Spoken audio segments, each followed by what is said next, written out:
जब भी हम अध्यात्म के रास्ते पर कदम उठाते हैं तो बार बार हमें यही समझाया जाता है कि हमारी ज़िंदगी एक सच्ची ज़िंदगी होनी चाहिए।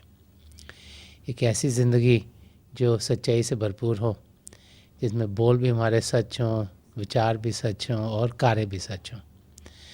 अब हम देखते हैं कि अगर किसी भी धर्म की ओर ध्यान दें तो वहाँ पर सच्चाई पे बहुत ज़ोर होता है और बार बार यही समझाया जाता है कि जो सच्चाई से जीता है वही प्रभु को मिलता है, कि जिसने अपना जीवन सच्चाई से नहीं जिया वो प्रभु की ओर कदम उठा नहीं पाता। और एक सच्ची सुच्ची ज़िंदगी जीने के लिए ही बार बार बार हमें समझाया जाता है। तो ऑनेस्टी क्या है, एक सच्चा जीवन जीना कैसे हमारी ज़िंदगी में हो, ऑनेस्टली हम अपनी ज़िंदगी कैसे जी सकते हैं। मुझे तो यही लगता है कि honesty begins where ego ends, कि ऑनेस्टी और एक सच्ची ज़िंदगी इंसान की ज़िंदगी में तब आती है जब उसकी ईगो या उसका अहंकार ख़त्म होता है। जितनी देर हम अहंकार से जीते हैं तो हम एक दिखावे की ज़िंदगी जीते हैं। हमें लगता है कि हम जो हैं हम उससे बेहतर हैं और वो हम पोर्ट्रे करते हैं, चाहे वो हमारे कैरेक्टर के बारे में हो, चाहे हमारे पैसों के बारे में हो, चाहे हमारी पोजीशन के बारे में हो, चाहे घर बार के बारे में हो। अंदर में कुछ और होता है, बाहर में हम कुछ और पोर्ट्रे करते हैं। यही अहंकार है, हम दिखाना चाहते हैं कि हमारे पास बहुत ज़्यादा है, चाहे हो चाहे ना हो। चाहे दिमाग के बारे में बातचीत करें, इंटेलिजेंस के बारे में, चाहे किसी और चीज़ के बारे में बातचीत करें। तो जब हम ऐसी ज़िंदगी जीते हैं तो फिर हम धोखा किसको दे रहे हैं? औरों को नहीं, अपने आप को। एक वाक़या एक प्रोफेसर का है। एक मैथमेटिक्स के प्रोफेसर थे और जैसे कि आम स्कूल्स और कॉलेजेस में होता है, वो जब इंसान क्लास में पढ़ने जाता है तो उसके कोई ना कोई टेस्ट होते हैं। तो वो प्रोफेसर साहब मैथमेटिक्स का टेस्ट दिया करते थे। लेकिन जब भी वो मैथमेटिक्स का टेस्ट अपने बच्चों को दिया करते थे जो क्लास में पढ़ते थे, तो वो कहा करते थे आज मैं आपको 2 टेस्ट दे रहा हूँ, एक मैथमेटिक्स का टेस्ट है, दूसरा ऑनेस्टी का टेस्ट है। और वो कहा करते थे कि मैं चाहता हूँ कि तुम टेस्ट बड़ा ऑनेस्टली करो, क्योंकि उन्हें मालूम था कि जो बच्चे हैं कोई चीटिंग करता है, कोई एक दूसरे को सवाल के जवाब पूछता है, कोई ना कोई गड़बड़ करने की कोशिश करते हैं। तो प्रोफेसर साहब यही कहा करते थे कि 2 टेस्ट में से अगर आपने किसी में फ़ेल होना है तो अगर आप मैथमेटिक्स में फ़ेल हो जाओगे तो ठीक है, क्योंकि वो कहा करते थे कि बहुत से अच्छे लोग हैं जो शायद मैथमेटिक्स में फ़ेल हो जाएंगे, लेकिन कोई भी अच्छा इंसान नहीं जो कि ऑनेस्टी के टेस्ट में फ़ेल हो जाए। वो बच्चों को यही समझाया करते थे कि हमें अपनी ज़िंदगी ऑनेस्टली जीनी है।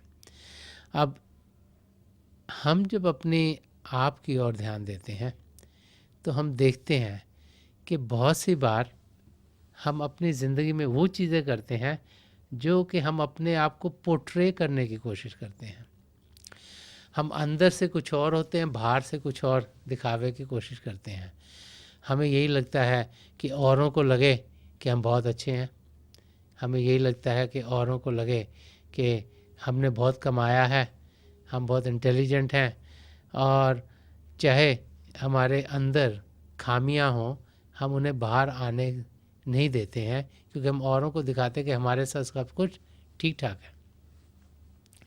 अगर ये प्रोफेसर साहब का हम एग्ज़ाम्पल देखें तो अगर जब टेस्ट है तो उसमें बच्चे चीटिंग क्यों करते हैं? अगर सोचा जाए कि बच्चे जो कि एग्ज़ाम ले रहे हो चीट क्यों करते हैं? क्योंकि अगर उनको कुछ आता नहीं तो वो घबराते हैं किसी को बताने के लिए कि हमें कुछ आता नहीं। वो दिखाना चाहते हैं कि हमें कुछ आता है, चाहे उन्होंने पढ़ा हो चाहे ना पढ़ा हो। तो सोचते हैं अगर हम नकल मार के या किसी और तरीके से टेस्ट का आंसर राइट दे देंगे तो औरों की नज़रों में हम अच्छे लगेंगे। क्यों ऐसा करते हैं? क्योंकि हर एक की ईगो है। हम नहीं चाहते कि और समझें कि हमें कुछ आता नहीं। हम भूल जाते हैं कि टेस्ट का पर्पस क्या है। टेस्ट का पर्पस है ये दिखाना हमारे को कि हम में क्या खामियां हैं, कौन सी चीज़ हमें आती है, कौन सी चीज़ हमें नहीं आती, ताकि जौन सी चीज़ हमें नहीं आती उस पर हम और ध्यान दें ताकि अगले टेस्ट में हम और बेहतर हों। तो टेस्ट का पर्पस मेन यही है कि हमें मालूम हो कि किस चीज़ में हमारे अंदर कमी है, ताकि उसको हम ज़्यादा समझ सकें, उस और पढ़ाई ज़्यादा कर पाएँ और फिर हम उसको अपने आप में ढाल पाएंगे ताकि वो चीज़ हमें समझ में आएगी अगर कोई चीज़ समझ में नहीं आ रही। अब हम रियलाइज़ ये नहीं करते कि जब हम चीटिंग करते हैं टेस्ट में, तो अगर कोई कॉन्सेप्ट हमें समझ में नहीं आया तो हो सकता है कि उसी की बेसिस पर उस सब्जेक्ट में अगले साल या किसी और सब्जेक्ट में कोई चीज़ बेस्ड हो सकता है कई सालों के बाद जब हम कहीं काम कर रहे हैं तो वो कॉन्सेप्ट हमें काम में आए, और अगर हमने सीखा ही नहीं, जाना ही नहीं, तो टेस्ट से हमने पास कर लिया हो लेकिन उसका हमें कोई फ़ायदा नहीं होता, नुकसान ही नुकसान होता है। तो टेस्ट देने का पर्पज़ ही ये है कि हम अपने आप को बेहतर कर पाएँ, और अगर उस नज़रिए से हम टेस्ट को देखेंगे तो फिर जैसे हम वैसे ही ऑनेस्टली टेस्ट देंगे। हम में से हर एक में कोई ना कोई खामियां, हम इंसान हैं, हम गलतियां करते रहते हैं। इसका ये मतलब नहीं है कि हम और गलतियां करते रहें। जिस किस्म के हम हैं अगर हम उसी किस्म का एक्सटीरियर प्रोजेक्ट करेंगे तो हम देखेंगे कि कहीं धोखा नहीं होगा, कहीं फरेब नहीं होगा। इंसान क्या करता है कि अपने फ़ायदे के लिए लोगों को धोखा देना शुरू कर देता है। किसी को कहेगा कुछ, करेगा कुछ। अगर कोई पैसे की लेन देन है उसमें भी धोखा दे देगा, अगर किसी से पैसे लिए उसको वापस नहीं करेगा। अगर कोई और लेन देन है, कुछ हिसाब किताब करना है, उसमें भी कुछ ना कुछ गड़बड़ करेगा। किस लिए? क्योंकि हम चाहते हैं कि हम ज़्यादा चीज़ें हड़प करें, वो हमारे पास हैं। जो हम हैं वो हम हैं। अगर वो एक्सटीरियर बाहर आएगा तो अगर सब लोग इस किस्म की ज़िंदगी जिएंगे तो फिर हर एक चीज़ असलियत के ज़रिए बाहर आनी शुरू होगी, और अगर असलियत की चीज़ें होंगी तो उसमें फिर तकलीफ़ें कम होंगी। ये ईगो है, ये हमारा अहंकार है जो हमें रोक देता है असलियत को बाहर आने से। क्योंकि शायद बच्चे ये समझते हैं कि अगर हम फेल हो गए टेस्ट में तो हमें बड़ी शर्म आएगी, हम अपना मुंह कैसे दिखाएंगे अपने दोस्तों को, अपने माँ बाप को, अपने और रिश्तेदारों को कि हम फेल हो गए। शायद इस करके चीटिंग होती है। लेकिन हम भूल जाते हैं कि अगर हमें वो चीज़ आई नहीं और अगर हम पास भी हो गए तो आगे जाके हमें और तकलीफ़ें बढ़ती चली जाएंगी। तो मेरे ख्याल से बहुत ज़रूरी है कि इंसान एक सच्ची ज़िंदगी जिए। हमारी रहनी कैसी है वो बड़ी ज़रूरी है, हमारी रहनी सच्ची होनी चाहिए। उसके लिए हमारे विचार सच्चे हों, हमारे ख्यालात सच्चे होंगे तो क्या होगा कि हमारे अंदर सच्ची चीज़ें रहेंगी। अगर हम ऑनेस्टली जिएंगे तो औरों के साथ जब डील करेंगे तो रिलेशनशिप ऑनेस्ट रहेंगे हमारे। लेकिन अगर हम अंदर से सोच रहे हों कि कैसे इसको धोखा दिया जा सकता है, स्कीमें बना रहे हों कि लोगों के पैसे कैसे हमारे पास आ जाएं, और कार्य इस किस्म के कर रहे हों जिसमें कि हम अपने आप के लिए ही फ़ायदा सोच रहे हों और औरों के साथ क्या होता है उसका ख्याल ना करें, अपने आप को एक आप जो भी हैं उससे बड़ा करके पोर्ट्रे कर रहे हों, तो उसमें हम देखेंगे दिक्कतें ही दिक्कतें होंगी और तकलीफ़ें हर एक की ज़िंदगी में बढ़ती चली जाएंगी। क्योंकि जब इंसान के अंदर अहंकार होता है तो फिर वो कभी भी प्रभु की ओर कदम उठा नहीं सकता। तो सबसे पहले तो हमारे विचार ठीक होने चाहिए। अगर विचार ठीक होंगे तो फिर क्या होगा, बोलबाला ठीक होगा। अगर ख्यालात इंसान के ठीक होंगे तो फिर अगर वो सच्चे होंगे तो जब हम किसको बोलेंगे हम सच्चाई से बातचीत करेंगे, और जब सच्चाई से बातचीत करेंगे तो क्या होगा कि हर एक जगह सेम बातचीत होगी, और जब सेम होगी तो कुछ सोचने की ज़रूरत नहीं कि इसको क्या बोला, इसको क्या बोला, इससे क्या करा, उससे क्या करा। हर एक चीज़ फिर वैसी की वैसी रहेगी, और जब हर एक चीज़ वैसी की वैसी रहेगी तो हम देखेंगे कि हलचल कम होगी। जब हमारे बोल सच्चे होंगे तो हम देखेंगे कि हमारे कार्य भी सच्चे होंगे। हम रोज़ाना कई कार्यों में लगे होते हैं, अगर कार्य सच्चाई से करेंगे, ठीक तरीके से करेंगे तो चीज़ ठीक होगी। लेट्स से कि आप कोई प्रोडक्ट डेवलप कर रहे हो या कुछ मैन्युफैक्चर कर रहे हो और उसकी कोई स्पेसिफिकेशंस है, उस स्पेसिफिकेशन के लिहाज से आपने मैन्युफैक्चर करनी है कोई चीज़, अगर आप उसी तरीके से करोगे चीज़ सही निकलेगी। अगर बिल्डिंग बनानी है, उसमें आपके आर्किटेक्ट ने कहा कि इसमें इस किस्म का लोहा या सरिया चाहिए, अगर आप उसकी क्वालिटी कम कर दो या लोहा कम लगाओगे तो हो सकता है बाहर से बिल्डिंग वैसे ही लगे, मगर अगर कोई समय के साथ कोई भूचाल आया है या टाइम के साथ मटेरियल डिटोरेट करा तो हो सकता है बिल्डिंग गिर सकती है। उस समय देखने में चीज़ें ठीक लगती हैं, लेकिन उसका असर बाद में बहुत बुरा हो सकता है, क्योंकि अगर बिल्डिंग गिरी और बहुत बड़ी बिल्डिंग बनी, हो सकता है कई लोगों की उसमें जान चली जाए। तो एक छोटी सी गलती इसलिए इंसान ने की कि अपने फ़ायदे के लिए उसकी खराबी कहीं जाकर कहीं दूर कई लोगों पर हो सकती है जिससे उसकी जानकारी भी ना हो, तो उसमें हर एक तरफ खराबी खराबी होती है। लेकिन अगर जो कुछ भी हम कर रहे हैं वो सच्चाई से करें, ठीक तरीके से करें, जैसे उसको करना है वैसे करें, तो हम देखेंगे कि हर तरफ चीज़ें ठीक रहेंगी। और जब चीज़ें ठीक रहेंगी, हलचल कम होगी, तकलीफ़ कम होगी। जब तकलीफ़ कम होगी, हलचल कम होगी, तभी हम अपने कदम पिता परमेश्वर की ओर उठा सकते हैं। इसीलिए हर एक धर्म में हमें यही सिखाया जाता है कि हम अपनी ज़िंदगी सच्ची सुच्ची करें, क्योंकि जब तक सच्चाई के साथ हम जुड़ेंगे नहीं, तब तक जो असल की सच्चाई है कि ज़िंदगी क्या है, उस तक हम कदम नहीं उठा पाते। अभी तो हम बाहर की ज़िंदगी की बातचीत कर रहे हैं, जो असल की ज़िंदगी वो तो हमारे भीतर है। जब तक हम सद्गुणों से भरे ना हों, और सच्चाई का सद्गुण होना हमें सबसे ज़रूरी है, तब तक हम अपने कदम असली दुनिया की ओर उठा नहीं पाते। हर एक धर्म हमें यही समझाता है कि जो लोग सच्चाई से जीते हैं वही प्रभु की ओर कदम उठा पाते हैं। और जब हम सच्चाई से जिएंगे तो उसकी प्री रिक्विजिट क्या है कि हमारे अंदर औरों के लिए प्रेम होगा।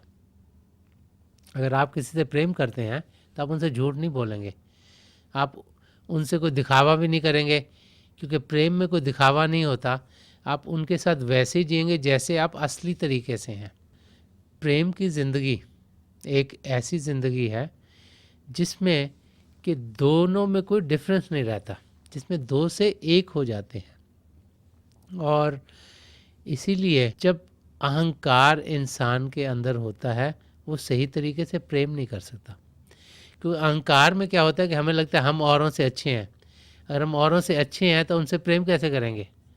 हम तो अपनी बराबरी के साथ प्रेम करना चाहेंगे ना। अगर कोई हमसे बुरा है तो उससे प्रेम कौन करेगा? तो प्रेम में कोई ऊंच नीच नहीं रहती, प्रेम में बराबरी रहती है। और बराबरी में कोई झूठ धोखा फरेब नहीं है, बराबरी में सच्चाई सच्चाई है। इसीलिए बार बार हर एक धर्म ग्रंथ में यही समझाया जाता है कि हम एक सच्ची ज़िंदगी जिएं, क्योंकि सच्ची ज़िंदगी जीने के लिए हम प्रेम से भरपूर होने चाहिए। और प्रेम से जब हम भरपूर होंगे, और वो प्रेम जबकि प्रभु का प्रेम होगा, तो हम देखेंगे कि हमारे कदम हमें प्रभु की ओर तेज़ी से ले जाएंगे। एक महापुरुष ने यही समझाया कि जहाँ हरि है वहाँ मैं नहीं, जहाँ मैं है वहाँ हरि नहीं। कि जहाँ पर प्रभु है वहाँ अहंकार नहीं, जहाँ अहंकार आ गया वहाँ परमात्मा का सवाल पैदा नहीं होता। तो हमें एक ऐसी ज़िंदगी जीनी है जहाँ पर हम अपनी ईगो को कंट्रोल कर पाएँ, अहंकार से दूर हों, सच्ची ज़िंदगी जिएं। जब ऐसी ज़िंदगी जिएंगे तो हम देखेंगे कि हम असलियत की ओर कदम उठाना शुरू हो जाएंगे। जब तक हमारी ईगो कम ना हो, जब तक एक सच्ची ज़िंदगी हम ना जी पाएँ, तब तक हम देखेंगे कि हम इस ज़िंदगी, इस दुनिया के चक्कर में ही फंसे रहेंगे। हम इसको इस तरीके से अपने आप को पोर्ट्रे कर रहे हैं, उसको उस तरीके से कर रहे हैं, उसको उस तरीके से कर रहे हैं। यहाँ पे इसका हक मार रहे हैं, यहाँ पे इसको धोखा दे रहे हैं, यहाँ पे उसको धोखा दे रहे हैं, और शांति हमें मिल नहीं पा रही, क्योंकि हलचल हमारी ज़िंदगी में बढ़ती चली जा रही। ऑनेस्टली हम सब जी सकते हैं, ये ज़रूरी नहीं कि धोखा देना ज़रूरी है ज़िंदगी में। हिस्ट्री में कई एग्जाम्पल्स आए हैं जबकि लोग ऑनेस्टली जिए, और उन्हीं को आज हम याद करते हैं। उन्हीं के करके कई ऐसी चीज़ें हुई हैं जिनका आज भी हम सबको फ़ायदा हो रहा है, चाहे वो कई 100 या 1000 साल पहले हुई हों। क्योंकि ऐसे लोग जो सच्चाई के साथ जुड़े होते हैं, वो सिर्फ अपना फ़ायदा ही नहीं करते, औरों का भी फ़ायदा साथ साथ हो जाता है। और जब हम सच्चाई से जिएंगे तो फिर ये भी यकीन हो जाएगा कि ये जो माया की दुनिया जिसमें हम जी रहे हैं, ये असली नहीं, यहाँ पर धोखा और फरेब ये पार्ट ऑफ लाइफ है, लेकिन ये होते हुए भी असलियत में जीने के लिए प्रभु ने हमें भेजा है। जैसे कमल का फूल गंदगी के अंदर होता है लेकिन वहाँ से ऊपर उठ जाता है, ऐसे ही इस माया की दुनिया में जीते हुए हमें इससे ऊपर उठना है। इससे ऊपर उठेंगे तो हम असलियत को पाएंगे। असलियत जो हमारे भीतर है, असलियत प्रभु के शब्द के साथ जुड़ने में है। प्रभु का शब्द जो कण कण में समाया, वो शब्द जो प्रभु से उत्पन्न हुआ, वो शब्द जिसके साथ जब हम जुड़ते हैं तो फिर हमारे कदम बड़ी तेज़ी से प्रभु की ओर उठने शुरू हो जाते हैं। कोई ऐसा इंसान नहीं जो शब्द के साथ ना जुड़ सकता हो। करना ये है कि हमें एक सच्ची सुच्ची ज़िंदगी जीनी है, अपने लक्ष्य की ओर पहुंचने के लिए कदम उठाने हैं, पिता परमेश्वर को याद करना है, एक लगन से करना है, ध्यान उनकी ओर करना है। और जब इस किस्म की ज़िंदगी जिएंगे तो फिर ध्यान बाहर की धोखे और फरेब की दुनिया से हमारा उठना शुरू होगा। क्योंकि जब हम अंदर की दुनिया में जाएंगे तो अंदर की दुनिया में पहुंचकर वहाँ का सुख चैन देखकर, वहाँ का आनंद पाकर हर समय हम एक ऐसी अवस्था में रहेंगे जिसमें कि खुशियाँ खुशियाँ हमारे अंग संग हों। वो अवस्था जिसमें कि मस्ती का आलम हो, और उस अवस्था में पहुंचकर हम फिर तेज़ी से अपने कदम प्रभु की ओर उठाना शुरू कर देंगे। क्योंकि सच्चाई हमारे भीतर है, सच्चाई का स्रोत हमारे भीतर है। अगर हमने सच होना है तो हमने उस स्रोत से कुछ पाना है। अगर अंदर जाएंगे तो वहाँ से कुछ पाएंगे, और जब पाएंगे तो एक ट्रांसफॉर्मेशन हमारी ज़िंदगी में खुद ब खुद होगी। हम सब अपनी ज़िंदगी सच्चाई से जी सकते हैं अगर प्रभु के साथ जुड़ेंगे। अगर हमें ये अनुभव होगा हम सब प्रभु के अंश हैं, तो फिर हमें ये भी अनुभव होगा कि औरों के अंदर भी प्रभु के अंश हैं, कि और भी हमारे जैसे ही हैं, हमारे बराबर के हैं, हमारे से ऊंचे या नीचे नहीं। जब ऊंच नीच का सवाल आता है तभी इंसान ईगो से या घमंड से जीना शुरू हो जाता है। जहाँ पे बराबरी हो वहाँ पे कुछ ऊंच नीच का सवाल नहीं, वहाँ घमंड या वहाँ पर ईगो की कोई बातचीत नहीं, अहंकार का सवाल नहीं। वो तब होगा जब अपने अंदर हम अनुभव कर पाएंगे कि हम प्रभु से जुड़े हैं। इसीलिए अंदर की दुनिया में जाना बहुत ज़रूरी है। अंदर की दुनिया में जाकर ही सच्चाई के साथ इंसान जुड़ता है, और जब हम सच्चाई को पाते हैं तो वो सच्चाई फिर बाहर की ज़िंदगी में हमारे अंदर से आनी शुरू हो जाती है। और जब हम ऑनेस्टली जिएंगे तब हम देखेंगे कि हम अहंकार से कहीं दूर हैं। जैसे मैंने पहले कहा था कि honesty begins where ego ends. जहाँ पर हमारा अहंकार ख़त्म होगा वहाँ पर ही सच्ची सुच्ची ज़िंदगी शुरू होगी। और अहंकार तब ख़त्म होगा जबकि प्रभु के साथ हम जुड़ेंगे।